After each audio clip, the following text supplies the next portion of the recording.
What's up guys, hope you're all doing well. Today I'm going to be talking about the Neon Ninja, my favorite class by far in Trove. This guide will cover a lot of information, so I'll be leaving timestamps in the description in case you want to skip to more specific sections of this guide. Also, I put a lot of time and effort into making this guide the best I possibly can, so I'd really appreciate it if you liked the video and subscribe to the channel to show your support. Now I do want to clarify, I'm no magical number man, I haven't calculated exactly how to min-max this class. However, I do have quite a bit of experience with the Neon Ninja and can provide plenty of insight on the many things that make this class an ultimate endgame beast. The gem stats are also stats that were originally recommended by Sayushi in his Neon Ninja build, so I'll be linking his video in the description in case you want to check that out as well. Outside of his video, however, I have looked into the spreadsheets that explain how to maximize damage, and let's just say they might be a bit boring and confusing and really only squeeze out a very small amount of bonus damage. Because of this, I opted out of explaining the table and decided to showcase the gem stat combination that Sayushi recommends. I also wanted to clarify that this is mostly a guide for PC users, so some of the information provided, such as the marketplace prices, may not be perfectly accurate for console players. This guide also covers topics ranging from beginner knowledge to endgame tips. So if you're already an expert looking for some endgame tips, I highly recommend checking out the timestamps. I'd also be more than happy to do more of these class guides in the future, however I likely won't do them unless they're specifically requested. In other words, I have other tutorials that I want to work on before I consider making guides for other classes. Anyways, that's it for the intro to this video. It's time to get into the actual content. First things first, I wanted to give you a quick look at the Neon Ninja with a pros and cons list based on personal experience that I have with the class. These are my opinions, so you might not agree with them, but I figured I'd express my feelings about the class before I explain things more in depth. For the pros, it's a very mobile class, the DPS is pretty high late game, and it also manages to clear delves pretty quickly. For the cons, I kinda had to stretch for these because there's honestly not that many cons. The first one is that it's a low survivability class, but again, that's honestly pretty much every class in Trove. Then the video effects are also kind of mediocre for the base costume. There's nothing really too special going on there, it's just some basic lines and shapes and stuff. And on top of that, it's kind of boring early game. You don't really have your move speed boost, so you're just walking around very slowly, not doing anything, until you actually get your crystal gear. Now that I've given that brief overview of the class, it's time to explain the basics of the Neon Ninja's abilities. The Neon Ninja's first active ability is Shadow Flip. Using Shadow Flip causes your character to do a backflip while entering stealth mode for 3 seconds. In stealth mode, you are invisible to enemies and gain bonus move speed. In addition to entering stealth mode when using Shadow Flip, you also create a clone for a little over a second that attracts enemies and can block projectiles. Stealth mode is exited automatically after 3 seconds, or the duration can be cut short by using a flask. Next, I want to interrupt the list of active abilities to talk about the Neon Ninja's passive ability, Shining Star. As you hit enemies with your basic attack, you'll generate rings around your character. If you have at least one ring from your passive, while you're in stealth mode from your Shadow Flip ability, using a basic attack will throw a shuriken in the direction of your crosshair, dealing damage to a single enemy if it hits them. The more rings you have, the more damage the shuriken will do. If you have the maximum amount of rings, 3, your shuriken will also deal double critical damage if it crits. Visually, it might look like you're throwing 3 shurikens, however in reality it's only 1 projectile and therefore can only deal damage to 1 enemy. Continuing on to the rest of the active abilities, the Neon Ninja's second active ability is called Stasis Blade. This ability lets you dash forward, damaging and rooting enemies that you pass through. Stasis Blade can be held down to aim, however it will always launch you horizontally in the direction of your cursor and not in the direction of the highly misleading particle effects. The Neon Ninja's ultimate ability, Final Technique, briefly transforms your basic melee attacks into projectiles that deal 300% of their original damage. These projectiles also refresh the root effect of Stasis Blade and can break some but not all blocks. Final Technique's duration can be ended abruptly by using your Shadow Flip ability. Lastly, the Neon Ninja's class gem powers up its passive ability from a small single target shuriken to a slower but larger shuriken that pierces through enemies and roots them with the same root effect as Stasis Blade. It also does even more bonus damage at 3 passive stacks and deals more bonus critical damage at 3 stacks as well. Now that we've gone over the basics of the Neon Ninja's abilities, it's time to explain how to use them effectively in real situations. Most of the Neon Ninja's damage comes from his Shuriken ability, which is why it is basically a requirement that you have the class gem to empower the Shuriken. The best way to maximize your damage is to hit 3 enemies with your basic attack, use your Shadow Flip ability, then immediately use another basic attack while still in stealth mode to throw a Shuriken. These steps are the bread and butter of the Neon Ninja, as this is basically how every single fight should go. Keep in mind that hitting 3 enemies with basic attacks could either be hitting the same enemy 3 times, hitting 3 enemies with 1 basic attack at the same time, or any variation that involves your basic attacks connecting with enemies to get you 3 passive stacks. Overall though, I wouldn't worry about perfecting this, since an endgame Neon Ninja will be attacking so fast that you'll very often hit 5 to 6 enemies with your basic attacks before you can even think about throwing a shuriken. The rest of the tips I have about the Neon Ninja's abilities aren't really required knowledge, but they are pretty helpful for various different reasons. If you want to move as fast as possible around the world, learn how to walk backwards.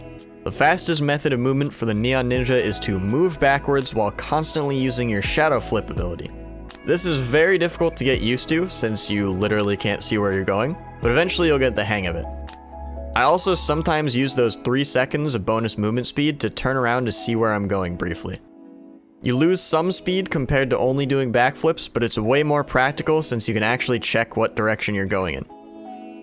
Another big way of dealing damage is using your ultimate as soon as you receive any major attack speed buff. If your Lunar Lancer subclass activates or a Candy Barbarian uses his ultimate nearby, it might be a good time to root your enemies and activate your ultimate. This will also allow you to dish out massive, consistent damage while also holding enemies in place from a distance. Since Final Technique, the Neon Ninja's ultimate ability, can break some blocks, it can actually be used to go mining. Do I recommend this? Nope. But it is something you can do every once in a while if you don't actually need to use your ultimate for combat. If I'm passing by a golden soul, for example, I typically will use my ultimate to mine it out quickly, instead of wasting any bombs or trying to aim my dragon's projectiles. Keep in mind that this really only becomes a useful tip when your attack speed is significantly higher and your move speed surpasses that of your mounts. The next and last ability tip is less of an ability tip and more of a visual indicator tip, but I figured it was worth mentioning in this guide. Some Neon Ninja costumes actually have a different passive particle effect. The Bushin Beatmaster costume I use has a speaker that has 3 sound waves coming out of it, instead of the 3 rings that the default costume has. I'm not sure if any costumes do this, but it's definitely something to look out for when you're deciding on a costume to buy or craft later in the game. Now, before we get into the item and gem stats, I'm going to briefly discuss what I recommend for your ally, banner, flask, subclass, and emblems. For your ally, I recommend the Animated Jug, an ally that gives you bonus physical damage and light. This ally is also very useful since killing an enemy will restore 15% of your health and give you bonus movement speed, which is essential for going fast as the Neon Ninja. To craft the Animated Jug, you have to go to the Delve workbench, which can be found on the west side of the hub. The Animated Jug requires 100 free-range electrolytic crystals and 50 inert geodes. The 50 inert geodes should be easy, but the free-range crystals will require you to open quite a few delve caches, which you'll get after every 3rd delve. If you aren't able to craft the Animated Jug, then you can temporarily just use the Wrapped Berserker, which at the time of recording has been fluctuating in the market for between 30,000 to 50,000 flux. The only difference between the allies is that the Wrapped Berserker does not have the bonus 300 light. For my banner, I personally use the Nitro Chaser banner that I got as a rare drop from a delve cache, but if you're looking for an affordable one that isn't completely luck-based, I recommend crafting the Martial Standard of the Phoenix or the Shadow Knot Standard of the Martial Prowess. Both of these give physical damage and move speed. The only difference is that one gives bonus flask capacity while the other gives bonus jumps. If you don't have the standard item to craft the banner, just buy one on the market for 1,000 to 5,000 flux. The other materials you'll get from opening delve caches. Keep in mind that the rarity of the banners you craft is still random, so you might have to make a few of the same banners to get the best possible banner. I wouldn't worry too much about banners though, since it can be pretty annoying trying to get the highest rarity banner. For your emblems, I recommend using the Martial emblem for bonus physical damage, and the Beamer emblem for bonus DPS. The Martial emblem can be bought from the More tab in the store for 10,000 cubits, while the Beamer emblem can be bought on the marketplace for a little over 10,000 flux. If you aren't at 100% crit, I recommend swapping your Beamer emblem out for a Sure Strike emblem, which can also be bought from the marketplace for 10 to 20,000 flux. I personally was really struggling to get 100% crit for a while, so I used the Sure Strike's 20% crit bonus for a while. Another alternative emblem to use in the place of the Beamer emblem is the Trailblazing emblem. I typically use this emblem when I'm speed farming stuff that has very low health, since I'm essentially just trading some extra damage for more move speed. Similar to the Martial emblem, the Trailblazing emblem can also be bought from the store for 10,000 cubits. As for flasks, this part kinda sucks, since late game pretty much requires the use of one single flask. The Death-Defying Vial. Late game, you'll pretty much get one-shot by everything that exists if you built your Neon Ninja correctly, so the Death-Defying is essential for staying alive. It essentially prevents you from dying until you run out of flasks and can be bought from the store for a whopping 20,000 cubits. On release, it used to be 10,000 cubits, and the other flasks are 7,500 cubits, but they changed it to cost 20,000 later on because, I don't know, the devs hate us. Anyways, aside from the death-defying, if you're doing lower level content where you won't get killed instantly, it's almost entirely up to you what flasks you use. Although, I'll quickly shout out some options that you might want to consider. My personal favorite flask to use for low level content is the Conjurer's Crucible Vial, which has a chance to recover a charge when your Magic Find triggers. This flask is great for when you're using the Trailblazing emblem, since it'll help to replenish the flasks that you're spamming to gain the move speed boost. Another flask that is similar to this is the Valorous Vial, which has a chance to recover a charge when you crit. Both of these flasks can be bought from the marketplace for anywhere between 2,000 to 10,000 flux. The last flask that might be of use is the Elysian Bandolier, which can be bought from the store for 7,500 cubits. This flask is pretty much just a classic flask to use for spamming emblems like the Trailblazing emblem. It has the highest capacity, which makes it a great flask to use if you want a constant Trailblazing emblem buff when you're not attacking enough enemies to recharge your Valorous or Conjurer's flasks. Moving on to optimal item and gem stats, I won't lie, I don't have the perfect gear, because it isn't even really entirely necessary. That is the main thing I want to stress right off the bat. When it comes to stats, you do need good gear, but you don't need flawless gear to be able to do endgame content. If you can't get perfect rolls, don't worry about it. I don't have perfect gear and I'm doing just fine in Uber 10. In addition to that, I also want to mention that I have the Water Elemental Dragon, so my current overall stats are being boosted slightly due to the power rank bonus it provides for my water gems. In other words, my current bootleg build is only working because I have the 10% boost to my water gems. Again, further emphasizing that you don't need a perfect build to do endgame content. I also want to briefly explain something about empowered gems that is very important in order to maximize your build potential. When trying to get a perfect stellar empowered gem, make sure to only upgrade the gem if it has 3 stars from the start. As you upgrade your gems, they get stat boosts that can be seen in the Gem Forge, as indicated by these small dots on the top of a specific stat. If your empowered gem is a 2-star gem at the start, it'll only get 2 stat boosts at max level. If it's a 3-star gem at the start, however, it'll get 3 total stat boosts, which is why I recommend only trying to reroll stats to perfect your empowered gem if it's started as a 3-star gem. Now for the actual gem stats, starting off with the cosmic gems first since they're the easiest to explain. For all 3 of your cosmic gems, you're going to want light, critical damage, and physical damage. All of your stat boosts should be on light, as it is 100% the most valuable stat on these gems. For your empowered cosmic gem, I highly recommend Vampirian Vanquisher, since it'll occasionally give you even more bonus movement speed alongside some bonus lifesteal. Another potential option is the Berserk Battler Empowered Cosmic Gem, which occasionally sends your character into a frenzied state where you get bonus attack speed and light. With this gem, you'll lose the movement speed potential, but gain more DPS. Next, you're going to want the other 3 empowered gems to be physical damage, critical hit, and critical damage. The stat boost layout for these should be 1 boost on physical damage, 2 boosts on critical damage. For your other 3 empowered gem abilities, you don't have many options. First of all, the class gem Heuristic Hack Star is basically a requirement since it powers up your passive ability Shuriken, drastically increasing your DPS. The other basically required gem is Pyrodisc.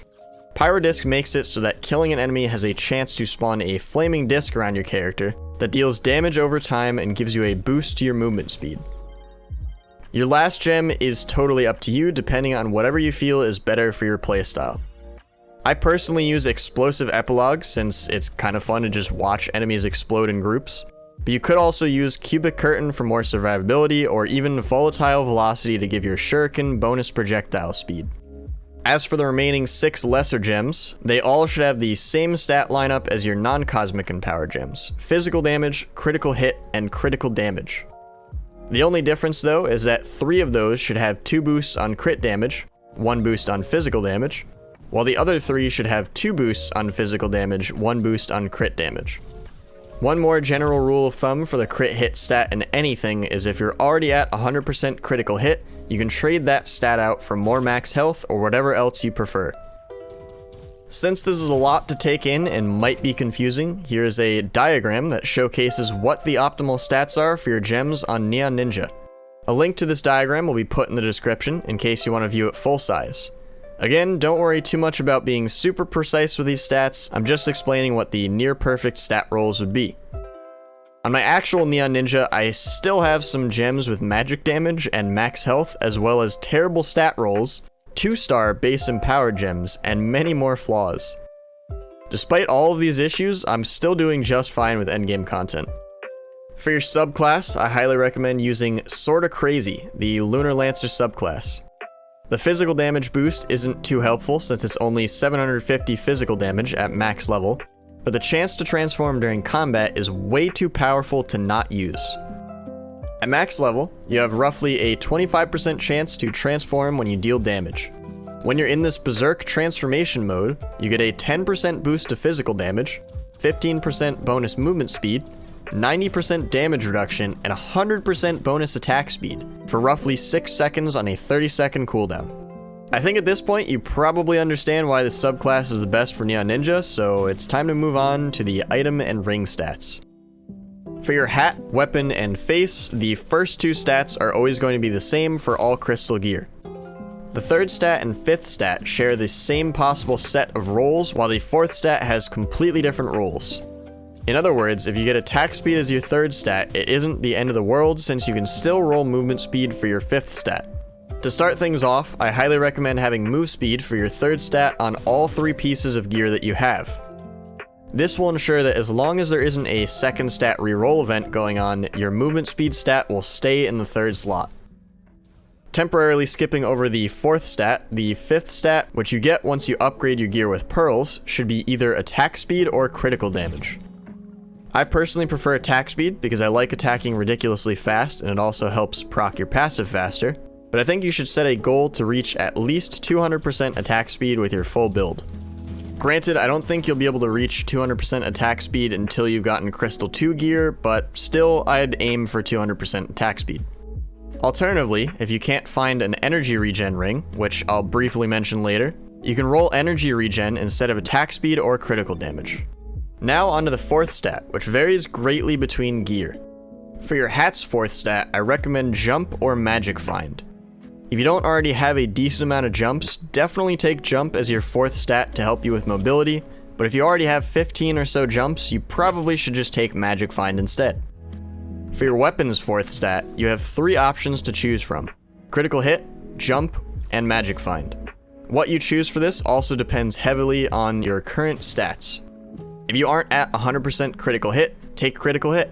If you don't have enough jumps, take jump. And if you're at 100% critical hit and have enough jumps, just use Magic Find instead. I personally couldn't reach 100% critical hit without it on my weapon, so I have critical hit as my 4th stat. Lastly, for your face's 4th stat, you'll want physical damage. That's it. This one's nice and easy and needs no explanation. The rest of the stat options you've already taken care of with your other equipment. For your ring, the first stat should be physical damage, but you have a few options for your second stat depending on your overall stats. If you can manage to craft one, or find one in trade or global chat, I recommend getting energy regen as your ring's second stat. If you have an energy regen ring, you will no longer have to roll energy regen on your weapon's 3rd or 5th stats. No matter what though, make sure that you have energy regen on either your ring or your weapon, as it's essential for the Neon Ninja's kit that you have boosted energy regen. Another option for your ring is critical hit. I used crit hit on my ring for a while before I reached 100% critical hit, but swapped it out as soon as I was able to get 100% crit without the ring. Your other 2 options are jump and magic find, which, as per usual, I only recommend using if you really feel like you need more jumps or magic find.